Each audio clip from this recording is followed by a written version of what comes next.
Imagine stepping into a grand hall adorned with flags and filled with some of the world's most powerful leaders, presidents, diplomats, and ministers, each representing a tapestry of histories, cultures, and aspirations. The air is charged with the weight of international diplomacy. Now picture this. In that moment, the President of the United States, arguably the most influential figure on the global stage, turns to the President of Liberia and, with a warm smile, says, "Thank you, and such good English. Where did you learn to speak so beautifully?"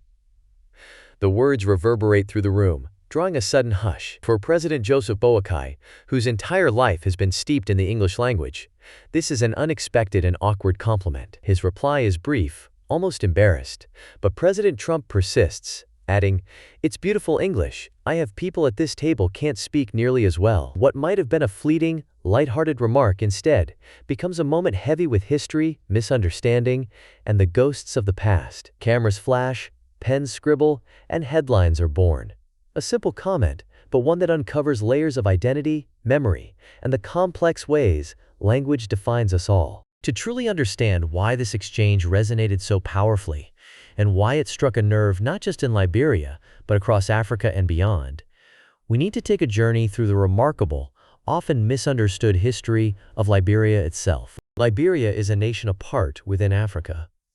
Unlike almost every other country on the continent, it was never formally colonized by a European power. Its story is intimately tied to the United States, to the dark legacy of slavery, and to the struggle for freedom. In the early decades of the 19th century, as the United States was grappling with the moral and political crisis of slavery, a movement emerged.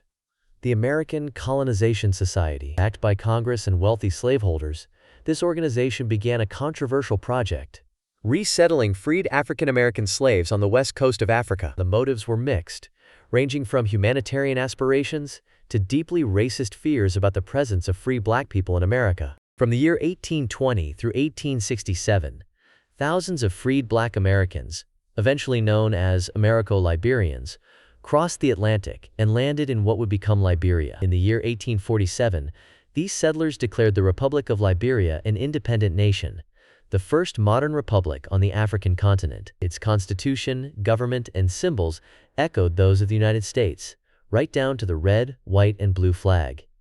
English was enshrined as the official language, but beneath this surface unity, a far more complicated and painful reality was taking shape. The Americo-Liberian settlers, despite being only a small fraction of the total population, established a social and political order that mirrored the exclusionary structures they had escaped. For well over a century, they ruled over Liberia's vast indigenous majority, whose ancestors had lived for centuries in the region and spoke a dazzling array of over 20 distinct languages: Krepele, Bassa, Vai, Mende, Kissi, and the ever-evolving Liberian Kreyol among them. The new elite brought with them American customs, clothing, and even architecture, building grand houses in the style of the American South. Yet for the indigenous peoples, the new order meant marginalization. Access to education, government, and economic opportunity was largely reserved for those who adopted the language, religion, and customs of the settlers. Fast forward to the present, and Liberia remains a country of profound linguistic and cultural richness. While English is still the official language, the language of courtrooms, parliaments, newspapers, and national debates, the nation vibrates with other tongues. In the bustling markets of Monrovia, the hill villages of Nimba, and the riverside settlements of Lofa, a symphony of voices can be heard.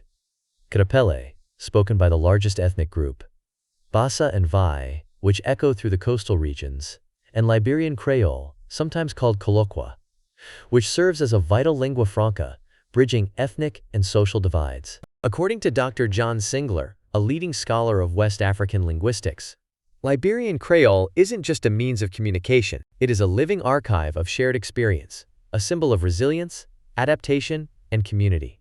As it has grown, it has woven together words and expressions from English, indigenous languages, and even Portuguese and French traders who once sailed these shores. This linguistic mosaic is more than just an academic curiosity. It reflects the country's turbulent journey, a history of forced encounters, adaptation, and the ongoing negotiation of identity. For many in the global north, Liberia is little more than a footnote, a far-off place tied to American slavery, or perhaps remembered for civil war and disease outbreaks. Yet, as cultural critic Aisha Harris points out, when a world leader expresses surprise that a Liberian speaks English fluently, It is not merely a personal faux pas. It betrays a broader ignorance of other nations' histories, and a failure to appreciate the legacies of power, language, and resistance that shaped them. The story of Liberia is, in many ways, a story of contrasts and contradictions. The Americo-Liberian elite, who once comprised less than 5% of the population, controlled political power for more than a century. They created schools, churches, and businesses,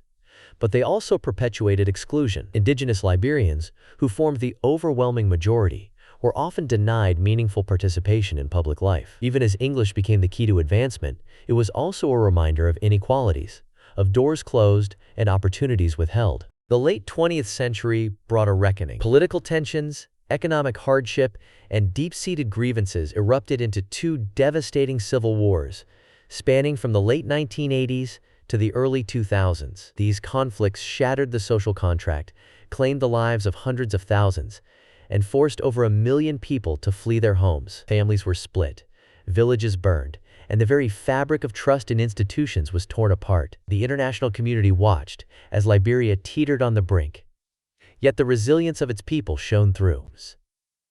After peace was restored, Liberians embarked on the difficult work of reconciliation, reconstruction, and reimagining what it means to be one nation. Even today, Liberia's path is strewn with formidable challenges.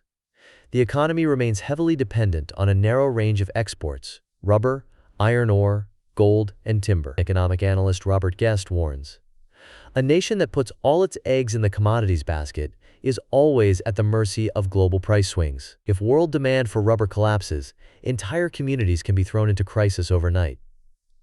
This vulnerability is not just theoretical. When global prices have dropped, Liberian workers have lost jobs, and government revenues have plummeted, making it harder to fund essential services like health and education. Agriculture, too, is the backbone of daily life for most Liberians. More than 2/3 of the population depend on farming, often cultivating small plots of rice, cassava, and vegetables. But these families are up against daunting obstacles: unpredictable weather linked to climate change, poor roads that make it hard to get crops to market, and limited access to credit or modern tools. Rural women, who make up the majority of smallholder farmers, often bear the heaviest burdens, juggling farm work with caring for children and running households. Education is another critical front in Liberia's struggle.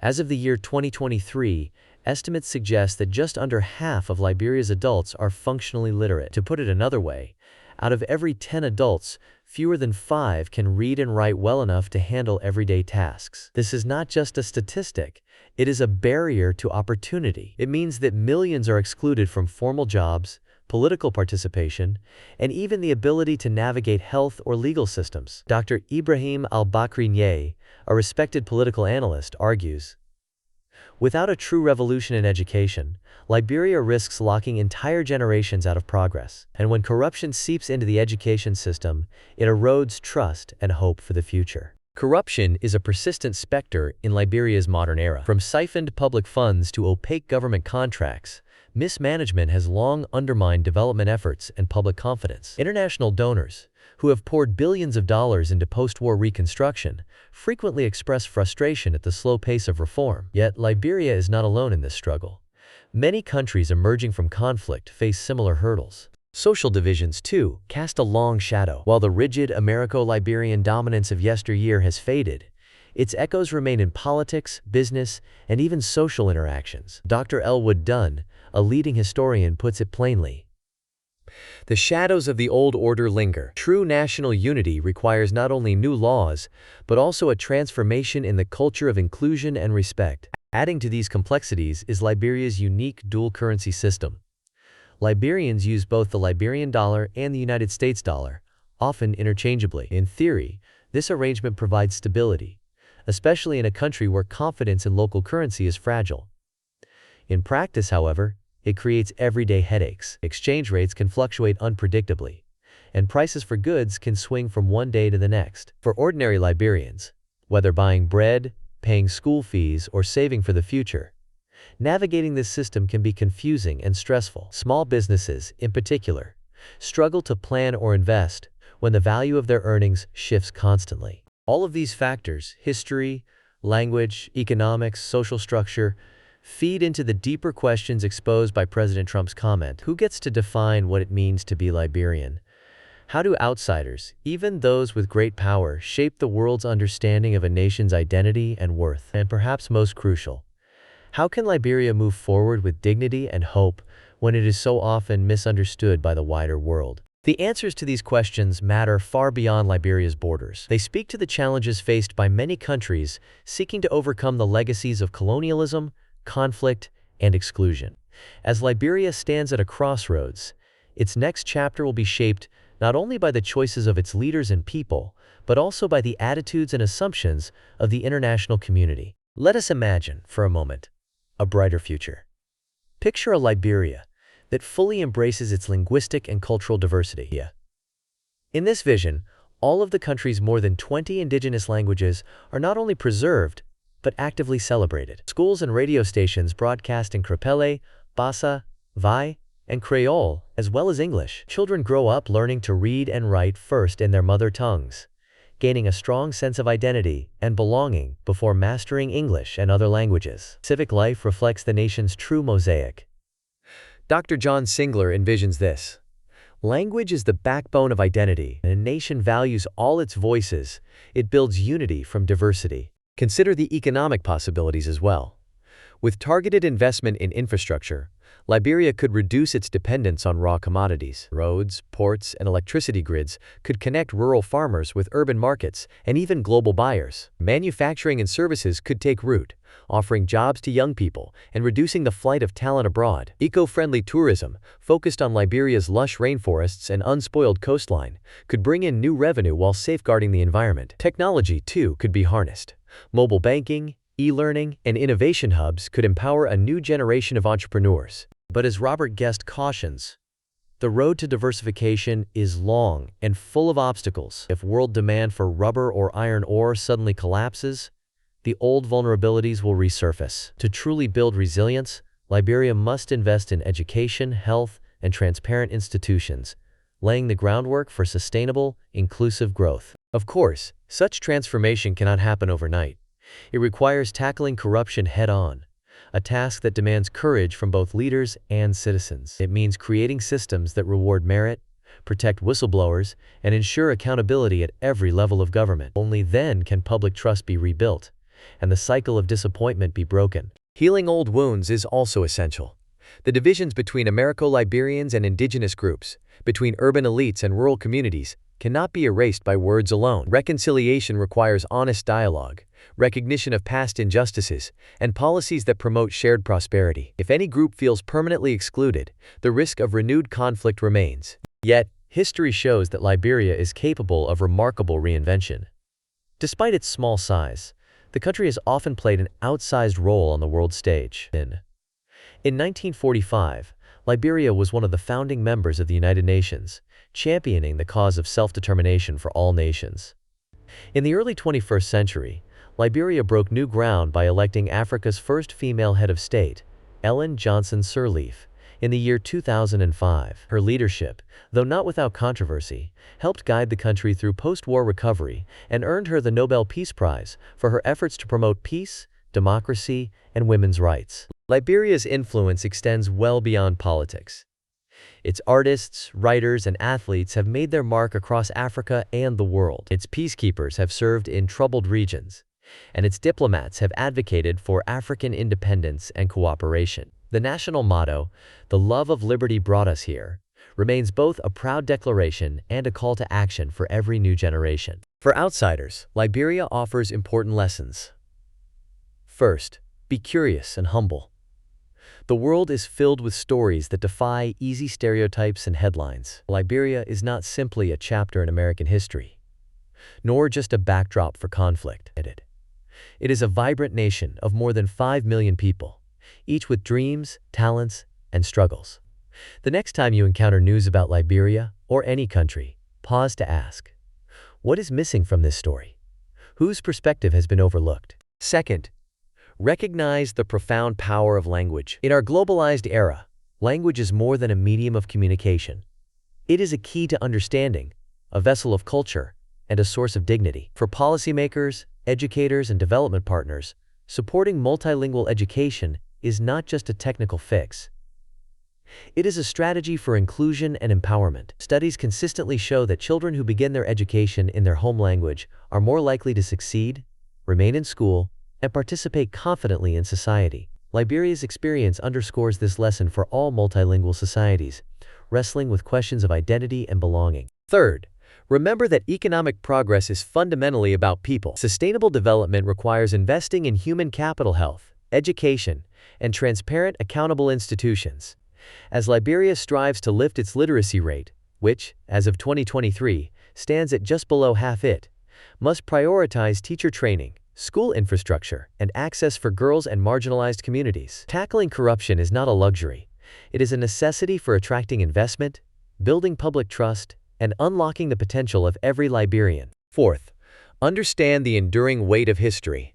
The legacies of exclusion, hierarchy, and injustice do not vanish in a single generation. Healing requires acknowledging the past, fostering dialogue, and crafting bold policies that address old wounds. Countries that have succeeded in reconciling with their histories by recognizing past wrongs and celebrating cultural diversity are better positioned for lasting peace and prosperity. Finally, reflect on the power of narrative. Who gets to tell Liberia's story? Too often, the narrative is shaped by outsiders, journalists, diplomats, even presidents, who may not fully grasp the nation's complexity. The real story, however, belongs to Liberians themselves. By elevating the voices of women leaders, rural farmers, youth innovators, artists, and educators, Liberia can claim its narrative and chart a future brighter than its past. The world, in turn, must learn to listen more closely and judge less hastily. As Aisha Harris reminds us, when leaders misunderstand a country's history, the repercussions ripple through diplomacy, trade, and even personal relationships. Ignorance, even when unintended, can reinforce stereotypes, undermine dignity, and hinder progress. Here is a secret for those who cherish hidden histories. Liberia, despite its modest size and limited resources, has repeatedly punched above its weight on the world stage. It has not only helped found the United Nations and sent peacekeepers to troubled regions, but has also been a pioneer in African diplomacy, cultural expression, and environmental conservation. In recent years, Liberia has taken steps to protect its rainforests, some of the last large tracts in West Africa, working with international partners to promote sustainable development and combat climate change. These efforts, though often underreported, have global significance. So the next time you hear about Liberia, whether in a headline, a classroom, or a presidential speech, remember, the real story is not about proficiency in English. It is about the ongoing quest for dignity, unity, and progress in the face of adversity. It is about a nation that, despite being misunderstood and underestimated, continues to strive, adapt, and inspire. If this story has sparked your curiosity, we invite you to take the next step. Like this video, subscribe to our channel, and share your thoughts in the comments below. What other overlooked nations or narratives deserve a closer look? How can we challenge stereotypes and rewrite the global narrative, one story at a time? Join the conversation. Together,